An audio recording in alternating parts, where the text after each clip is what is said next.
ربنا ظلمنا أنفسنا وإن لم تغفر لنا وترحمنا لنكونن من الخاسرين। কোরআন তেলাওয়াত থেকে কোরআন খতম অলরেডি আমরা পড়িয়েছি। আমরা আগামী দিনেও ওনার জন্য দোয়া মিলাদ মাহফিলের আয়োজন করেছি। আমরা আসলে এই দেশ এইরকম একজন নেত্রী, আসলেই দলমত নির্বিশেষে ঊর্ধ্বে, যার আচার ব্যবহারে সমস্ত মানুষ ওনার জন্য দোয়া করেছিলেন। আজকে উনি চলে গেছেন, এটা পূরণ করার মতো নেই। বাংলাদেশে এরকম নেত্রী আসবে কিনা, আমার জীবদ্দশায় দেখতে পারবো কিনা আমি জানি না। আমার নেত্রীকে আল্লাহ সুবহানাহু ওয়া তাআলা জান্নাতুল ফেরদাউস দান করে সে আশা ব্যক্ত করছে।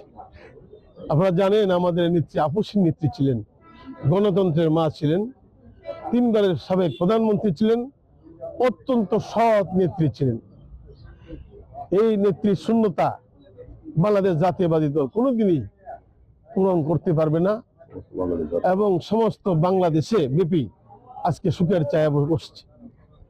আগামীকালকে বাদ জোহর ওনার জানাজা হবে। ওই জানাজায় আমরা ভৈরব সহ গোটা বাংলাদেশের মানুষ এই জানাজায় অংশগ্রহণ করবে। একমাত্র স্মার্ট সিটি বসুন্ধরা, আধুনিকতায় এক ধাপ এগিয়ে। ওনার মৃত্যুতে সারা দেশবাসী আজকে স্তম্ভিত, শোকাহত।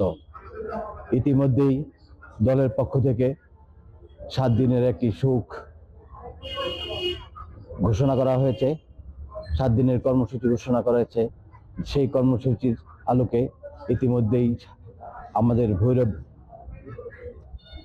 নির্বাচনী অফিসে, ভৈরবের বিএনপি অফিসে আমরা কোরআন থেকে তেলাওয়াত কোরআন খতম করা হয়েছে এবং বিশেষ দোয়ার মাধ্যমে আমরা আমাদের প্রিয় নেত্রী, প্রিয় মাতা, গণতন্ত্রের মাতা ইতিমধ্যেই আমাদের থেকে যে বিদায় নিয়েছেন তার জন্য আমরা কায়মনে বাক্যে দোয়া করেছি।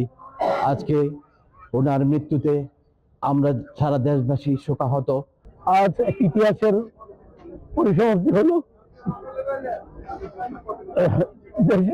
এবং খালেদা জিয়া সবার সঙ্গে ইন্তেকাল করেছেন।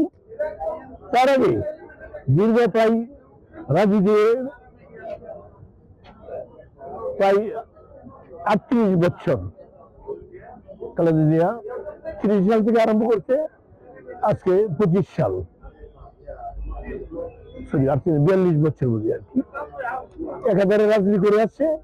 দেশের কার্যলগ্নে যে সময় যেরকম মারা গেছে, মারা যাওয়ার পরে এরশাদ ক্ষমতা নিয়ে নিল, পরবর্তীতে বিএনপিকে টুকরো বলে দিবে।